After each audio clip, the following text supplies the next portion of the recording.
ना कि ये बहुत छोटा हादिसा था, उन्होंने उसे हादिसा कहा। ये छोटा, आप ज़मीर अहमद खान साहब क्या चाहते हैं? 100-200 मुसलमान बच्चे मर जाएं और जब कहेंगे आज ये बड़ा हादिसा हुआ था। तो 2 लोग हैं, सिर्फ ज़मीर अहमद खान साहब नहीं हैं, उसमें रहीम खान साहब भी हैं। रहीम खान साहब भी और ज़्यादा ज़मीर अहमद खान साहब से ज़्यादा उन्होंने किया। अल्लाह के ताल्लुक़ से जो गुस्ताखी की है ज़मीर अहमद खान साहब भी किए, और उसके साथ साथ रहीम खान साहब और ज़्यादा आगे बढ़ चढ़ कर बोल दिए उस मामले में। क्या दुनिया के किसी भी मुसलमान को ये बात पसंद नहीं आती?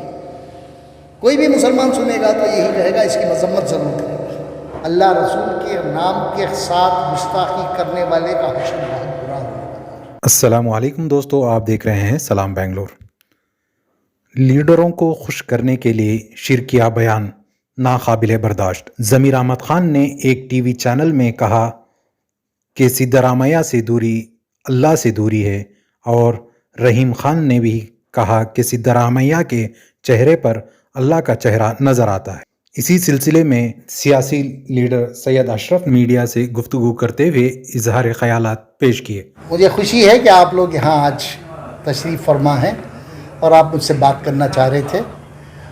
मैं इस बातचीत का आगाज़ एक इबरतनाक वाक़ये से शुरू करना चाहता हूँ। वो वाक़या ये है, एक नाम है तस्लीमा नसरीन, जो हर एक इस तस्लीमा नसरीन से वाकिफ़ है। ये बहुत बड़ी अदीबा रही हैं और हैं भी। हाल ही में उनका एक ऑपरेशन होता है और इनके घुटने में दर्द शुरू होता है, तो एक हॉस्पिटल में एडमिट हो जाती हैं। एडमिट होने के बाद जो है ना, एक्सपर्ट डॉक्टर्स को जो है ना बाहर के मुल्कों से बुलाया जाता है और डॉक्टर्स उनकी जांच करते हैं। डॉक्टर्स जांच करने के बाद उनको मशवरा देते हैं, तस्लीमा जी आपको इस आपके घुटने का ऑपरेशन कराना ज़रूरी है। अगर आप ऑपरेशन नहीं कराएंगे तो आपके घुटने का दर्द जाएगा नहीं।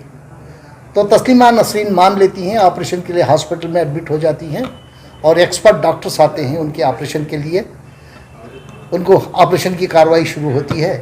ऑपरेशन तो घुटने में करना था, लेकिन इत्तेफाक अल्लाह की शान देखिएगा, उसका ऑपरेशन घुटने की बजाय रीढ़ की हड्डी में हो जाता है। रीढ़ की हड्डी में ऑपरेशन होता है। क्यों? आज तक वो इस्लाम के खिलाफ बोलती रही, अल्लाह को कभी माना नहीं उसने। आखिर में जब ऑपरेशन होने के बाद जब उसे होश आया तो उसे कहा गया कि गलती से जो है ना आपका घुटने का ऑपरेशन रीढ़ की हड्डी में हो गया। तो उनकी ज़ुबान से एक ही लफ्ज़ निकला, अल्लाह ने मुझे सज़ा दी है। अल्लाह ने मुझे सज़ा दी है। ये इबरत का मुकाम है। एक और वसीम रज़वी साहब उर्फ त्यागी जी, जितेंद्र त्यागी, उनका भी हाल ऐसा है आज।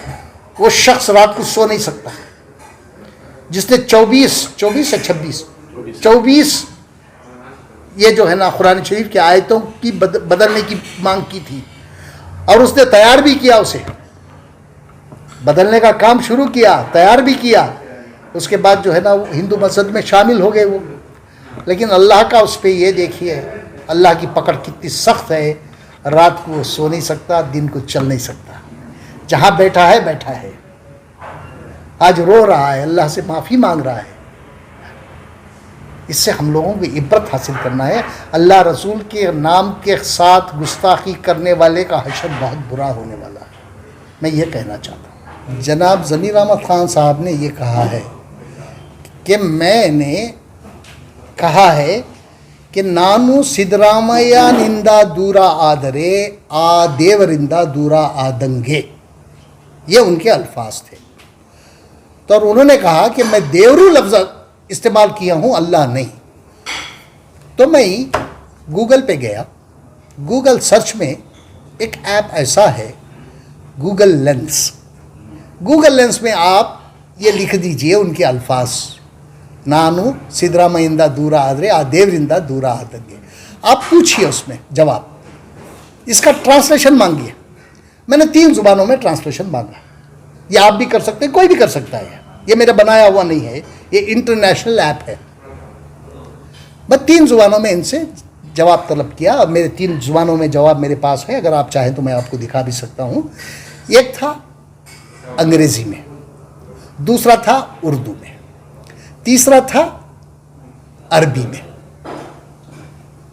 अंग्रेजी में आया देवरू का वर्ड गॉड से, अंग्रेजी में गॉड बताया। उर्दू में आया खुदा, और अरबी में आया अल्लाह। देखिए इसमें सिर्फ बीजेड ज़मीर अहमद खान साहब नहीं है, एक और खान साहब हैं, रहीम खान साहब। मेरा कोई किसी से ज़ाती दुश्मनी मेरी किसी से नहीं है। इसमें 2 लोग हैं, सिर्फ ज़मीर अहमद खान साहब नहीं हैं, उसमें रहीम खान साहब भी हैं। रहीम खान साहब भी और ज़्यादा ज़मीर अहमद खान साहब से ज़्यादा उन्होंने किया है। अल्लाह के ताल्लुक़ से जो गुस्ताखी की है ज़मीर अहमद खान साहब भी किए, और उसके साथ साथ रहीम खान साहब और ज़्यादा आगे बढ़ चढ़ कर बोल दिए उस मामले में। तो इसलिए जो है ना, ये मुहिम नहीं है, ये जो है ना, जो चीज़ जो मुझे पसंद है, मुझे क्या दुनिया की किसी भी मुसलमान को ये बात पसंद नहीं आती। कोई भी मुसलमान सुनेगा तो यही कहेगा, इसकी मजम्मत ज़रूर करेगा। तो मैं सिर्फ ज़मीर अहमद खान साहब के लिए नहीं कह रहा हूँ, दोनों अहबाब के लिए कह रहा हूँ मैं। दोनों ने गुस्ताखी की, और इस गुस्ताखी से देखिए, आज शब बारात की रात है, अल्लाह ताला फरमाता है कि मैं सब बंदों की मैं ये कर देता हूँ, मग़फ़िरत कर देता हूँ, लेकिन उस बंदे की मग़फ़िरत नहीं करता जो शिर्क करता है। मुशरिक की अल्लाह ताला भी ये फरमाता है कि मैं उसकी मग़फ़िरत नहीं करता। लेकिन आज की रात जो है ना, अल्लाह ताला सबकी मग़फ़िरत कर देती है, लेकिन मुशरिक की नहीं। अल्लाह के साथ किसी और कुछ का शुमार करना, अल्लाह के साथ किसी और कुछ शरीक करना, ये मुशरिकों का काम है। देखिए ज़मीर अहमद साहब का कहना कि ये बहुत छोटा हादिसा था, उन्होंने उसे हादिसा कहा, ये छोटा।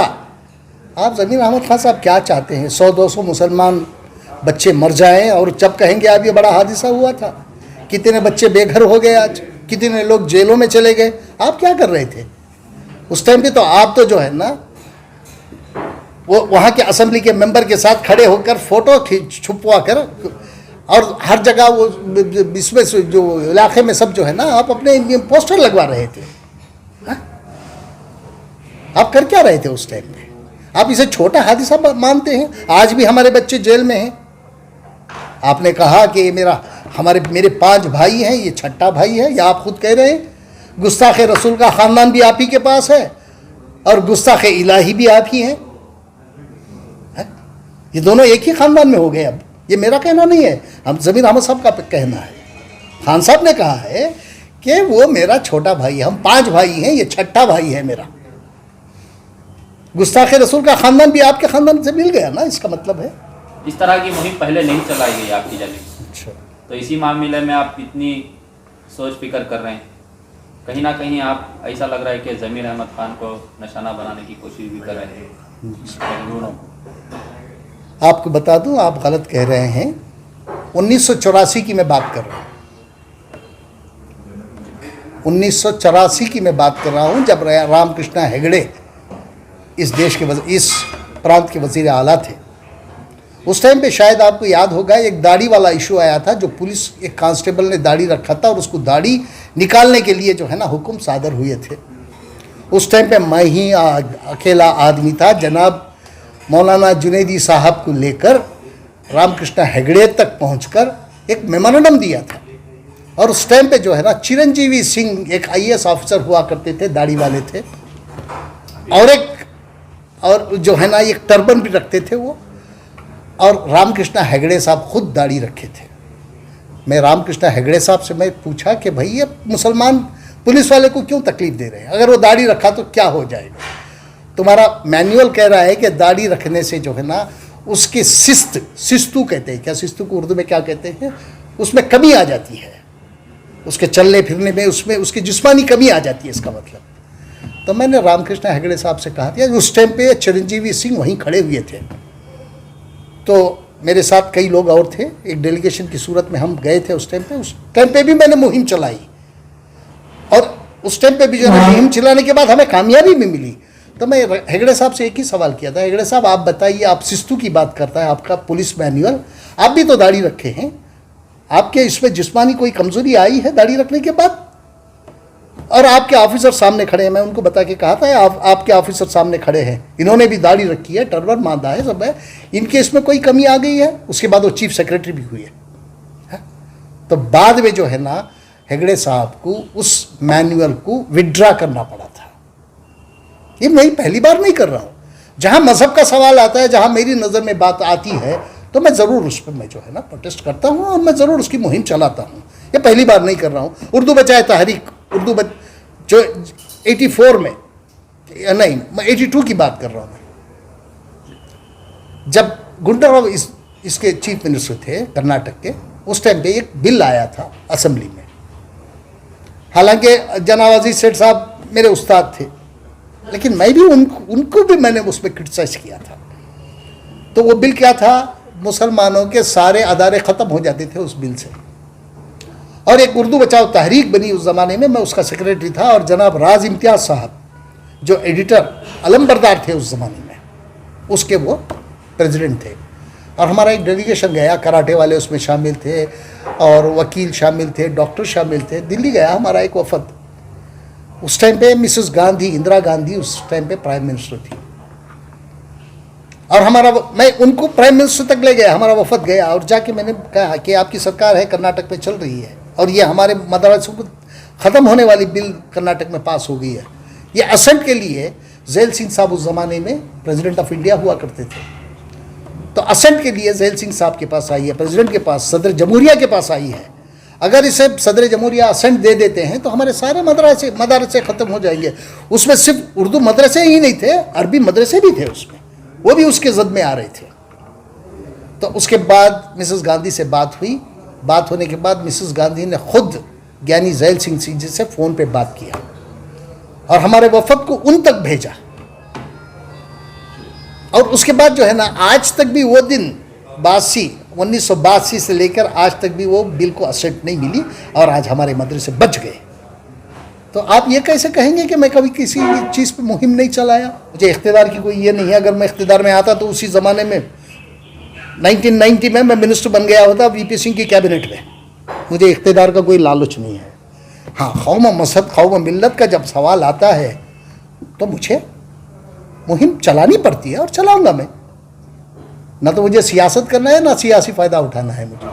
क्या आपने ये भी कोशिश की कि कर्नाटक के उलमा इकराम से मुलाकात करें, इस मामले में बात करें? जी, मैं मुलाकात किया था, अमीर शरीयत के पास में गया था खुद जी, इसी मामले में गया था। बहुत देर तक हम दोनों की बात हुई, और अमीर शरीयत ने मुझे कहा कि नहीं, ये मामला जो है ना बहुत ही गंभीर मामला है। एक दिन की बात है, कुछ दिनों पहले जो है ना ज़मीर अहमद खान साहब मेरे पास आए हुए थे, अमीर शरीयत के पास, और किसी मौलाना के साथ आए थे। अब मैं उन मौलाना का नाम लेना नहीं चाहता क्योंकि उस टाइम पे उनकी बात मेरे साथ नहीं हुई थी, तो किसी और मौलाना के साथ ही अमीर शरीयत के पास आए थे, और अमीर शरीयत ने उनसे इशारतन, उनके यही अल्फाज थे, मैंने इशारतन ज़मीर अहमद खान साहब को उनके बयान के ताल्लुक़ से याद दिलाया। ये अमीर शरीयत के लफ्ज़ थे, ये मेरे लफ्ज़ नहीं, उनके थे। तो मैंने सवाल किया, तो फिर उन्होंने क्या जवाब दिया मौलाना? तो उन्होंने कहा खामोश रहे, उन्होंने कोई जवाब नहीं दिया। मैंने उनसे फिर सवाल किया, खामोशी का मतलब क्या है? मैं जो कर रहा हूँ सही कर रहा हूँ, यही हुआ ना। खामोशी का मतलब क्या है? मैंने उनसे सवाल किया, तो खामोशी का मैंने कहा उनको जवाबन, मैंने ही कहा कि खामोशी का मतलब ये हुआ कि मैं जो कर रहा हूँ सही कर रहा हूँ। तो मैंने उनसे दोबारा गुजारिश की कि मौलाना इस पर कोई कार्रवाई करें, क्योंकि आप अमीर शरीयत हैं और शरीयत के तहफ़्फ़ुज़ की जिम्मेदारी आप पर है। ये मैंने उनसे कहा। जी, कार्रवाई के बारे में क्या बोले? और उन्होंने भी कोई जवाब नहीं दिया। जो मुझे कहना था मैं कह दिया, अब उनकी मर्ज़ी, अब देखें कब वो फैसला लेंगे।